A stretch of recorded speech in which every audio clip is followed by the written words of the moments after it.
चौधरी वीरेंद्र सिंह अपनी पत्नी प्रेमलता के साथ बीजेपी छोड़ कांग्रेस में हुए शामिल। बोले, घर वापसी के साथ साथ ये विचारधारा की वापसी। जेजेपी में जारी है अपनों की बगावत। बरवाला से विधायक जोगीराम सिहाग ने सभी पदों के साथ दिया इस्तीफा। पूर्व विधायक सतविंदर सिंह राणा ने छोड़ी पार्टी। जेजेपी प्रदेश अध्यक्ष निशांत सिंह ने लिखित में पार्टी से दिया इस्तीफा। लिखा, अपनी जिम्मेवारियों का निर्वहन करने में असमर्थ पार्टी प्रदेश अध्यक्ष के पद से मेरा इस्तीफा स्वीकार किया जाए। पार्टी छोड़कर जाने वालों पर बोले डॉक्टर अजय चौटाला, जीरो से सियासत शुरू की, फर्क नहीं पड़ता कौन जा रहा है, वर्कर पर भरोसा, वो हमारे साथ है।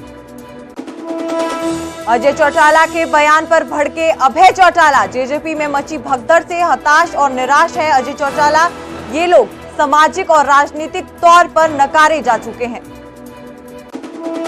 परिवार और पार्टी के एक होने के बयान पर अजय चौटाला के बदले तेवर। अभय की हैसियत नहीं कि वो भरोसा। ओपी चौटाला बात करें तो करेंगे विचार। बीजेपी के राष्ट्रीय अध्यक्ष जेपी नड्डा से मिले पूर्व Olympic boxer Vijender Singh. BJP में शामिल होने के बाद की पहली मुलाकात। कुछ दिन पहले ही कांग्रेस छोड़ बीजेपी में आए हैं विजेंद्र।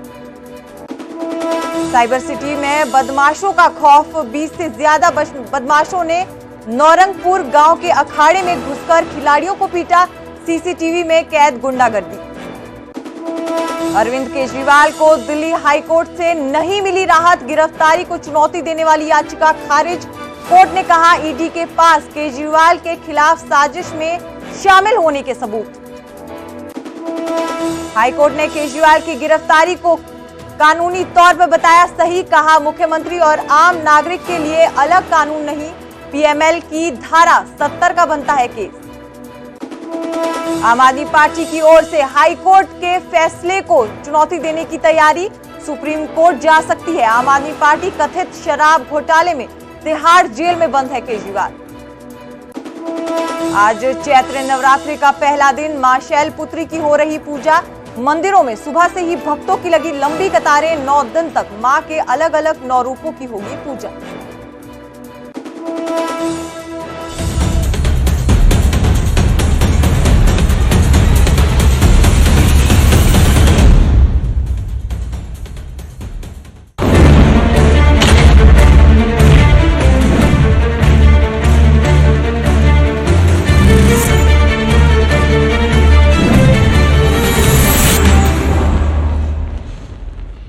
हरियाणा प्राइम देख रहे सभी दर्शकों का स्वागत है। आप सभी के साथ मैं हूं सुजाता कंवर और अहम खबर के साथ करेंगे बुलेटिन की शुरुआत।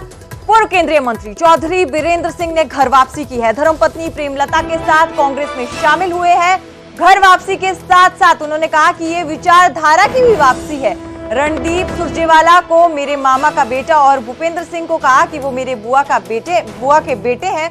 और इसी के साथ साथ उन्होंने ये भी कहा कि ये एक पूरा कुनबा है। तो बड़ी वापसी हुई है चौधरी वीरेंद्र सिंह की। कांग्रेस का दामन थामा है और उनके कांग्रेस के आने पर पूर्व सीएम भूपेंद्र सिंह हुड्डा का बयान सामने आया। उन्होंने कहा कि चौधरी वीरेंद्र मेरे बड़े भाई हैं और भाई को भाई के आने की खुशी होती ही है। कांग्रेस के विपक्ष में जो नेता हैं भाई भूपेंद्र सिंह जी, हरियाणा में विपक्ष के नेता ही नहीं बल्कि हमारे लगभग 10 साल तक हरियाणा के मुख्यमंत्री रहे और ये भी मेरे भाई हैं। मेरा बेटा, मेरी धर्मपत्नी रणदीप मेरा भाई, मेरे मामा का छोरा और भूपेंद्र सिंह हुड्डा मेरी बुआ का छोरा। हाँ, पूरा परिवार है। और हमारी बहन शैलजा के पूरा कुनबा। और अगर बीजेपी को कोई कटाक्ष करना पड़ेगा कल तो ये कहेंगे परिवारवाद। यानी उसका परिवारवाद तो ये कि 140 करोड़ भी मेरा परिवारवाद। और हमने भाई बहन हैं, हमने हरियाणा की राजनीति मैं लोगों का साथ दिया है, लोगों ने हमारा साथ दिया है, इसलिए हम यहाँ बैठे हैं। 2-3 लाख लोग इकट्ठे करेंगे हम, करोगे ना? हाँ, उसे दिन इनका बोरिया बिस्तर बंद ना हो जाए तो मन ने पकड़ लियो। धन्यवाद। अभी east and west, home is the best, ये पुरानी कहावत साबित करते हुए अपने घर वापसी में आए मेरे भाई चौधरी वीरेंद्र सिंह जी, मिसेस वीरेंद्र जी, रणदीप सुरजेवाला जी, शैलजा जी और हमारी बहन राजेंद्र कौर जी, खेड़ा साहब और हमारे सभी साथी जो यहाँ बैठे हैं, वह उपस्थित सभी सज्जनों व देवियों। देखिए, जब कोई व्यक्ति जाता है, बहुत दिन के बाद घर वापसी होती है, तो सबको खुशी होती है, आने वाले को भी और जिस घर में आते हैं उनको भी। तो भाई आज वीरेंद्र सिंह जी और सभी इनके साथ बहुत सारे साथी हैं, ये सब कांग्रेस में ज्वाइन किया है, उनका मैं स्वागत करता हूं। और जैसा मुकुल जी ने कहा कि आज समय ऐसा है, कांग्रेस को जरूरत है, देश को जरूरत है, संविधान बचाने के लिए, लोकतंत्र बचाने के लिए सब छत्तीसगढ़ी होकर अपनी ताकत बढ़ाने की जरूरत है। जब ही हमारा संविधान बचेगा और लोकतंत्र बचेगा। तो आज सब आप आए हैं, बहुत बहुत आपका धन्यवाद। और चौधरी वीरेंद्र सिंह जी का और इनके साथियों का बहुत बहुत स्वागत कांग्रेस में, इनको पूरा समर्थन मिलेगा। मेरे तो भाई हैं, बड़े भाई, और इससे सब जानते हो, तुम्हारे को मेरे कहने की जरूरत नहीं। तो बहुत खुशी है, भाई को तो खुशी होती है भाई के आने की, तो वो हमारे खुशी है। बहुत बहुत धन्यवाद। तो भूपेंद्र सिंह हुड्डा ने कहा कि ईस्ट और west, home is the best, और होम में वापस आते ही चौधरी विजेंद्र सिंह ने बड़ा वार किया है बीजेपी पर। बीजेपी ने जो नारा दिया है 400 पार के आंकड़े का, उस पे कहा कि ये अजूबा ही हो सकता है, वरना ये संभव नहीं है। उन्होंने साथ ही साथ ये भी कहा कि 200 का आंकड़ा जो है वो भी अगर बीजेपी पार कर ले तो वो भी बड़ी बात हो जाएगी। वहीं कांग्रेस के बैंक खाते सील करने पर भी उन्होंने निशाना साधा। जो टाइमिंग है उसको लेकर उन्होंने कहा कि साल भर पहले कराने थे, चुनाव के समय ही ये क्यों करवाया गया। और उन्होंने कहा कि हमें भय नहीं सताता, हमारे पास कोई पैसा नहीं है। वहीं निशांत सिंह के जेजेपी छोड़ने पर भी उन्होंने चुटकी ली। उन्होंने कहा कि निशांत सिंह के बाद जेजेपी का कोई निशान नहीं रहेगा।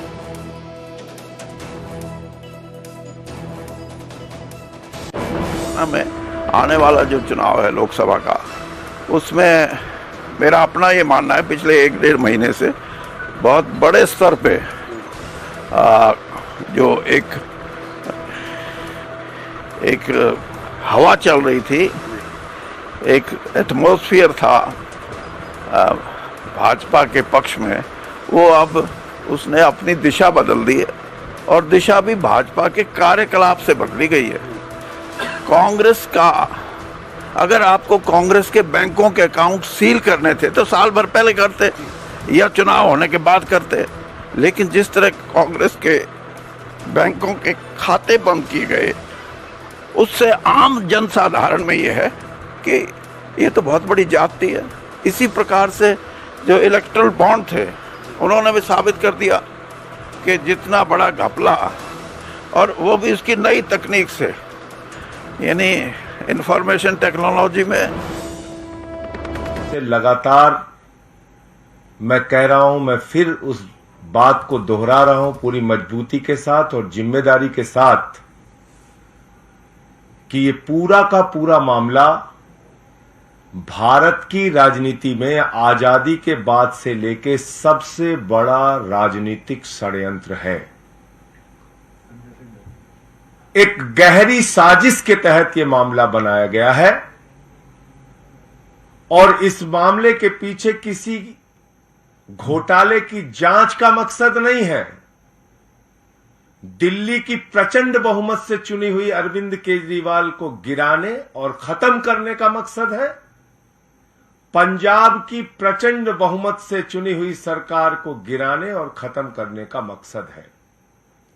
आम आदमी पार्टी की बढ़ती हुई ख्याति को और राष्ट्रीय पार्टी का दर्जा 10 वर्षों में हासिल करने की उपलब्धि को खत्म करने की कोशिश है। क्योंकि शराब घोटाला तो भारतीय जनता पार्टी ने किया है, वहां तो मनी ट्रेल मिल गया, 60 करोड़ का मनी ट्रेल मिल गया, लेकिन कोई कार्रवाई अब तक भारतीय जनता पार्टी के नेताओं पर नहीं हुई।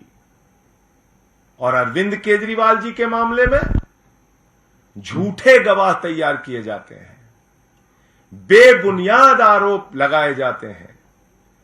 10-10 गवाहों के 10-10 बयानों को छिपाकर षड्यंत्र के तहत 2 ही बयान कोर्ट के सामने लाए जाते हैं। 10 बयानों में से 8 बयान छिपाकर मात्र 2 बयान कोर्ट के सामने लाए जाते हैं। और मैं फिर से दोहरा रहा हूं, मंगुंटा रेड्डी, राघव रेड्डी के 10 बयान थे। अंतिम 2 बयान में जैसे ही उन्होंने केजरीवाल जी का नाम लिया, तुरंत उसके बेटे को बेल मिल जाती है। और मंगुंटा रेड्डी कौन है? आज की तारीख में वो एनडीए का प्रत्याशी है। आंध्र प्रदेश में नरेंद्र मोदी जी की तस्वीर लगा के वोट मांग रहा है, जिसके ऊपर भारतीय जनता पार्टी और ईडी ने शराब घोटाले का आरोप लगाकर उसकी जांच शुरू की थी। आज वो कैसे मोदी की तस्वीर लगा के वोट मांग रहा है? मुझे जवाब दो भारतीय जनता पार्टी के लोगों। शरद रेड्डी 12 बयान उसके लिए जाते हैं, अरविंद केजरीवाल जी के बारे में एक शब्द नहीं बोलता। अंतिम 2 बयान में बोलता है, 10 बयान में नहीं बोलता। और जैसे ही 2 बयान में वो नाम लेता है केजरीवाल जी का, उसको तुरंत बेल मिल जाती है और वो छूट जाता है कमर दर्द के नाम पे। ये राजनीतिक षड्यंत्र नहीं तो और क्या है? चंदन रेड्डी नाम के एक गवाह का कान का पर्दा फाड़ दिया गया, हाई कोर्ट में उसने अपील की। समीर महेंद्रू पे दबाव बनाया गया, अरुण पिल्लई पे दबाव बनाया गया, गवाहों को डराया गया, धमकाया गया। और तब ये पूरा मामला केजरीवाल जी के खिलाफ तैयार किया गया। मैं पूछना चाहता हूं भारतीय जनता पार्टी के लोगों से, मैं पूछना चाहता हूं हिंदुस्तान की राजनीति में आजादी के बाद से लेकर अब तक की सबसे भ्रष्ट पार्टी भारतीय जनता पार्टी से और बीजेपी की सरकार से, क्या आप मुझे जरा बताइए कि जब 60 करोड़ का सीधा मनी ट्रेल तुम्हारे खिलाफ मिल गया तो तुम्हारे नेताओं से पूछताछ ईडी और सीबीआई क्यों नहीं कर रही? तो आप सुन रहे थे आप नेता संजय सिंह को, जो अरविंद केजरीवाल की पिटीशन को जो है वो खारिज कर दिया गया हाई कोर्ट के द्वारा। उसके बाद वो बयान दे रहे थे कि जो सरकार का मकसद है वो सिर्फ आम आदमी पार्टी को गिराना है दिल्ली में। तो अब एक बार फिर रुख करते हैं हरियाणा की राजनीति की तरफ। आपको बताएं कि अजय चौटाला के बयान पर अभय चौटाला भड़के हैं। उन्होंने कहा है कि जेजेपी में जो भगदड़ मची है उससे अजय हताश है और निराश है और भगदड़ को रोकने के लिए भ्रमित करने वाले बयान दे रहे हैं। ये लोग सामाजिक और राजनीतिक तौर पर नकारे जा चुके हैं। ये चौधरी देवीलाल के नाम पर कलंक है, ये सब कुछ कहा है अभय चौटाला ने। इनेलो सुप्रीमो कई बार कह चुके हैं कि ये इनेलो की ये जो जेजेपी की पार्टी है ये गद्दार लोग हैं और इन गद्दारों की इनेलो में कोई जगह नहीं है। पूरे परिवार का असली चेहरा जनता के सामने बेनकाब हो गया है। कहते थे रोजाना कि एक थी इनेलो, लोग ये कहेंगे। आज उस अजय सिंह को फिर इनेलो याद कैसे आ गई? आज वो फिर ये कैसे कहते हैं कि हमें बुलाए तो आज हम चले जाए? उनको कहो कि तुम्हारे जो बोल थे, जो शब्द तुमने बोले थे, पहले उनको ध्यान दो कि क्या कहा था। तुम किस बेशर्मी पे चले गए थे, तुमने किस तरह से इस प्रदेश को दोनों हाथों से लूटने का काम। अब जब तुम्हारा असली चेहरा बेनकाब हो गया, अब जब तुम कहीं जाते हो तो लोग तुम्हारा विरोध करते हैं, लोग तुम्हें घुसने नहीं देते, लोग तुम्हें इतनी भद्दी भद्दी गालियां देते हैं जिनको मैं भी अगर देखता हूं सोशल मीडिया पे तो मुझे भी बहुत शर्म आती है कि किस परिवार को कौन किस तरह की गाली दे रहा है। एक वक्त था कि चौधरी देवीलाल के परिवार का अगर कोई नाम ले लेता था गलत तो लोग उसका गला पकड़ लेते थे, और इनकी वजह से आज सारा दिन लोग गालियां देते हैं। ऐसे लोगों के लिए इंडियन नेशनल लोकदल पार्टी में कोई जगह नहीं है। चौटाला साहब के पास भी इन लोगों की कोई जगह नहीं है। चौटाला साहब तो अनेक बार प्रेस के लोगों ने उनसे पूछा कि क्या दुष्यंत को आप अपनी पार्टी में शामिल करोगे, उन्होंने साफ मना कर दिया था कि नहीं, कभी नहीं हो सकता। ऐसे लोग जिन्होंने पार्टी को तोड़ने का काम किया, जो स्वार्थी थे, जो बेईमान थे, जिन्होंने लूटने का काम किया, हम ऐसे लोगों को अपनी पार्टी में नहीं लेंगे। ये अनुशासनहीन लोग थे। ये नई बात थोड़ी थी अजय सिंह के लिए, ये तो बहुत पहले से इस तरह की चीजों में इन्वॉल्व था। ये तो हम थे जो इसको चला रहे थे कि चलो किसी तरीके से पार्टी को चलाना है तो ऐसे लोगों को पड़े रहना। ये तो बहुत पहले पार्टी से बाहर निकालने वाले लोग थे। इन्होंने तो टिकटें बेची थी। आज इस तरह की बात कह करके अपनी भगदड़ को रोकना चाहता है। ये भगदड़ रुकने वाली नहीं है। अब कहीं जाएंगे, लोगों के विरोध का सामना करना पड़ेगा। लोगों ने इनका सामाजिक बहिष्कार कर दिया। राजनीतिक तो हो ही गए खत्म, अब तो ये सामाजिक तौर पे भी खत्म है। कहीं जाकर के खड़े होने लायक नहीं, क्योंकि इन्होंने चौधरी देवीलाल को, जिस आदमी ने बहुत बड़ा नाम कमाया था, ये उस पर कलंक है। ये उसका फोटो लगाते हैं, इनको अधिकार नहीं है। अब इनको चौधरी देवीलाल का फोटो हटा देना। वहीं कल तक परिवार और पार्टियों को एक करने पर नरम रुख दिखाने वाले डॉक्टर अजय चौटाला के तेवर आज बदले हुए नजर आए। उन्होंने कहा कि अभय चौटाला की इतनी हैसियत नहीं है। ओम प्रकाश चौटाला कहें तो पार्टी के लोग विचार कर सकते हैं। उन्होंने कहा कि अभय पे भरोसा नहीं है। ये सब कुछ अजय ने कहा अभय की उस नसीहत पर जो अभय चौटाला ने विपक्ष को दी थी और कहा था कि अगर पूर्व मुख्यमंत्री मनोहर लाल को हराना है तो सभी पार्टियों को अपना एक साझा उम्मीदवार जो है वो करनाल की सीट पर उठाना चाहिए। चौधरी ओम प्रकाश चौटाला से कहलवाएं वो।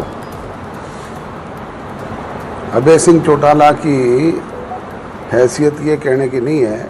वो अगर ओम प्रकाश चौटाला ये बात कहें तो उस पर पार्टी के लोग विचार कर सकते हैं। अभय सिंह चौटाला का तो खुद का ही भरोसा नहीं है, वो कुरुक्षेत्र छोड़ के भाग जाए। और इन सब से पहले इनेलो जेजेपी के एक होने पर अजय चौटाला ने एक बड़ा बयान दिया था, जिसमें उन्होंने कहा था कि ये सब कुछ चौटाला साहब पर निर्भर करता है। बेशर्त ये है कि बड़े ओपी चौटाला साहब जो हैं वो पहल करें तो हम तैयार हैं परिवार में एक होने के लिए। जब भी चौटाला साहब बुलाएंगे हम जाने को तैयार हैं।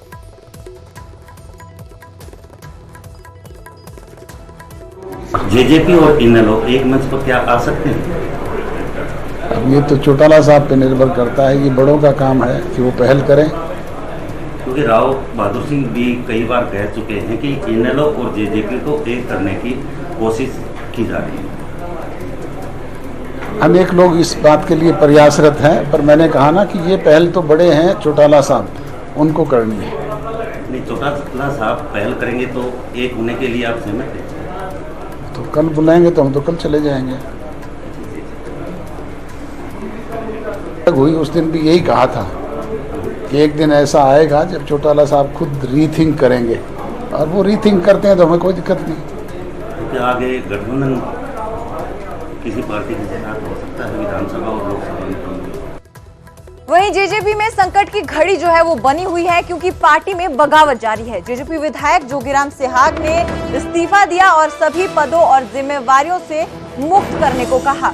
आपको बता दें कि बरवाला से विधायक है जोगीराम सिहाग, और इससे पहले पूर्व विधायक सतविंदर सिंह राणा ने पार्टी छोड़ी। राणा लंबे समय से जननायक जनता पार्टी के साथ थे। वहीं पार्टी प्रदेश अध्यक्ष निशान सिंह जो है वो पिछले कल ही पार्टी छोड़ चुके हैं। हालांकि आज उन्होंने जेजेपी से लिखित तौर में इस्तीफा दिया है।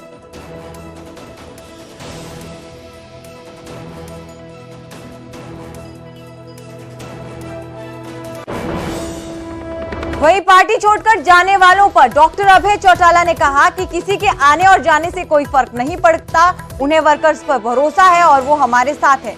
सहयोगियों का बीजेपी पर बड़ा आरोप यहां पर अजय चौटाला ने लगाया। उन्होंने कहा कि सहयोगियों का बीजेपी सीढ़ी की तरह प्रयोग करती है और पहले ऊपर चढ़ती है उन्हीं के सहारे, फिर उन्हीं को लात मार देती है। और दुष्यंत चौटाला के विरोध होने पर भी अजय चौटाला ने कहा कि हमने कभी भी किसान विरोधी काम नहीं किया है।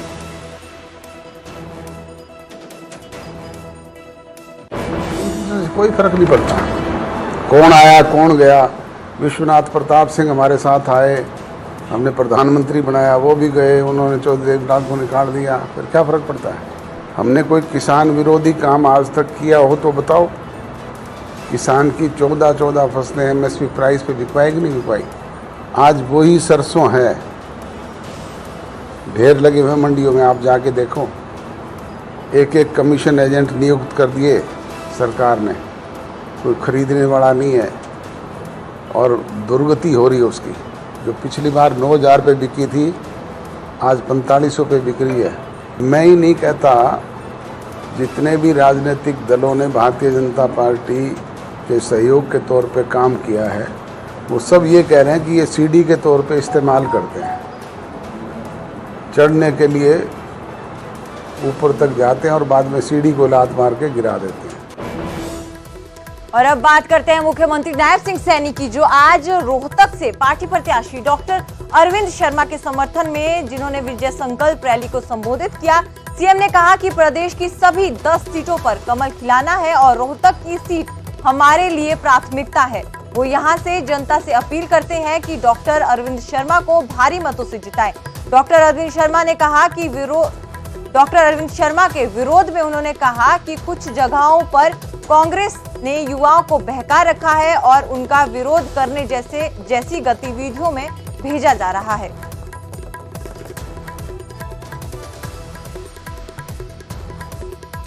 भाइयों, संकल्प लेकर के जाएंगे, इस ऐतिहासिक भूमि से लेकर के जाएंगे कि हमने यहाँ से, आप लोग तो कह रहे थे 2 लाख, परंतु मैं आप लोगों से आग्रह ये करता हूँ कि हरियाणा के अंदर 10 जो हमारी लोकसभा सीटें हैं, 10 की 10 लोकसभा सीटों में से नंबर 1 के ऊपर ये रोहतक की लोकसभा की सीट आनी चाहिए और ये सबसे ज्यादा बहुमत से ये कमल का फूल खिलना चाहिए। जैसे हम 42 गांवों में गए, सारे गांवों में किसानों ने, दलितों ने, बैकवर्डों ने, जनरल कास्ट ने, महिलाओं ने, बुजुर्गों ने इतना स्वागत किया, इतना प्यार किया, वो इनको पचा नहीं, ये गुलाबी गैंग को पचा नहीं। इन्होंने प्लानिंग करके हमारे को एक गांव में डिस्टर्ब करने की कोशिश की। हरियाणा प्राइम में फिलहाल इतना ही। आप देखते रहिए न्यूज़ 18 पंजाब हरियाणा।